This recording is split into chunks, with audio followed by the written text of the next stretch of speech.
Normally I'd tell you a straightforward poem on Tristan's story time, but today I'm going to change things up a bit and tell you a true story. Yes, you heard right, a true story. Well, it's mostly true, with plenty of inaccuracies. Because those of you who've taken history classes, or will sometime in the future, may recall that these historical events go back, way back before your time, to April 18th, 1775, when Paul Revere warned Samuel Adams and John Hancock that British troops were coming to arrest them. I can just imagine all of you shouting out, "The British are coming! The British are coming!" Okay, it's time to tell you all about The Midnight Ride of Paul Revere by Henry Wadsworth Longfellow. Class is in session.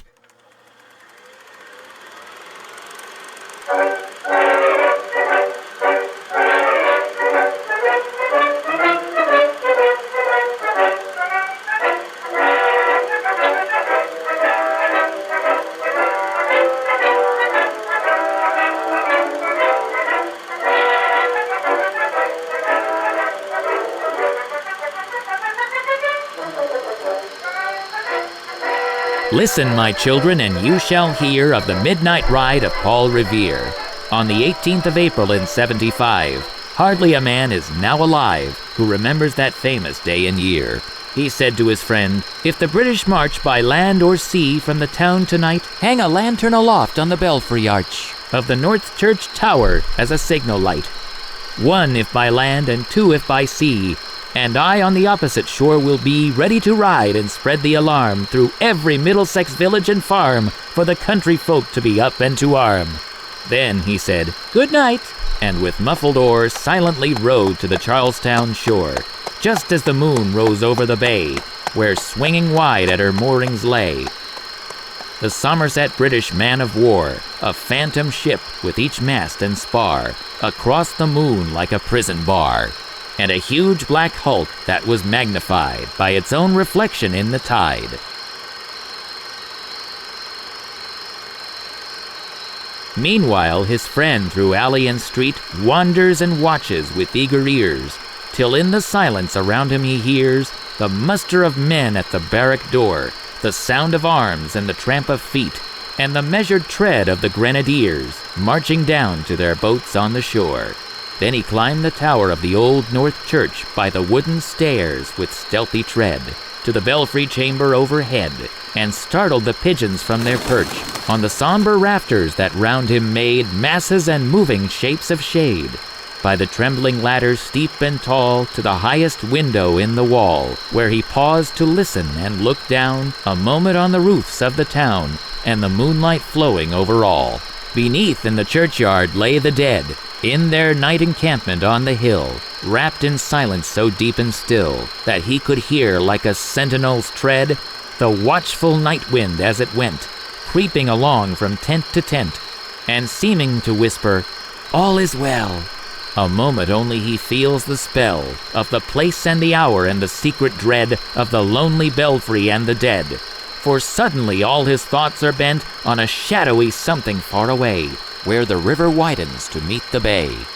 A line of black that bends and floats on the rising tide like a bridge of boats. Meanwhile, impatient to mount and ride, booted and spurred with a heavy stride, on the opposite shore walked Paul Revere. Now he patted his horse's side, now gazed at the landscape far and near, then impetuous stamped the earth, and turned and tightened his saddle girth.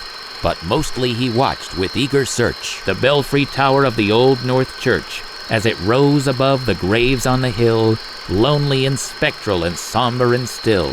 And lo, as he looks on the belfry's height, a glimmer and then a gleam of light. He springs to the saddle, the bridle he turns, but lingers and gazes till full on his sight a second lamp in the belfry burns. A hurry of hoofs in a village street, a shape in the moonlight, a bulk in the dark, and beneath from the pebbles in passing a spark, struck out by a steed flying fearless and fleet. That was all, and yet, through the gloom and the light, the fate of a nation was riding that night, and the spark struck out by that steed in his flight kindled the land into flame with its heat. He has left the village and mounted the steep, and beneath him tranquil and broad and deep is the mystic meeting the ocean tides, and under the alders that skirt its edge now soft on the sand, now loud on the ledge, is heard the tramp of his steed as he rides.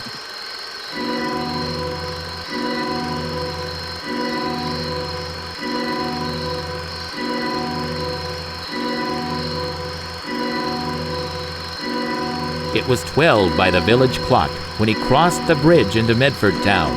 He heard the crowing of the cock and the barking of the farmer's dog, and felt the damp of the river fog that rises after the sun goes down. It was 1 by the village clock when he galloped into Lexington. He saw the gilded weathercock swim in the moonlight as he passed, and the meeting house windows, blank and bare, gaze at him with a spectral glare, as if they already stood aghast at the bloody work they would look upon. It was 2 by the village clock when he came to the bridge in Concord town. He heard the bleating of the flock and the twitter of birds among the trees, and felt the breath of the morning breeze blowing over the meadows brown, and one was safe and asleep in his bed. Who at the bridge would be first to fall? Who that day would be lying dead, pierced by a British musket ball? You know the rest in the books you have read, how the British regulars fired and fled, how the farmers gave them ball for ball from behind each fence and farmyard wall, chasing the redcoats down the lane, then crossing the fields to emerge again, under the trees at the turn of the road, and only pausing to fire and load. So through the night rode Paul Revere, and so through the night went his cry of alarm to every Middlesex village and farm, a cry of defiance and not of fear, a voice in the darkness, a knock at the door, and a word that shall echo forevermore. For born on the night wind of the past, through all our history to the last, in the hour of darkness and peril and need, the people will waken and listen to hear the hurrying hoofbeats of that steed, and the midnight message of Paul Revere.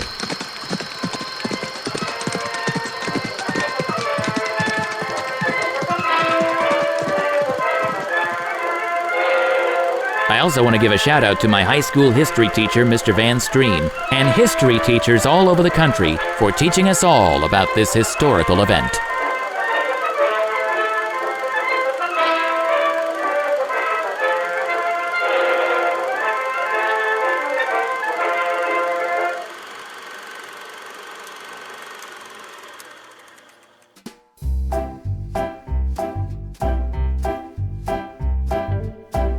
If you enjoy great stories like this one, please click the like button and follow Tristan's Storytime on social media.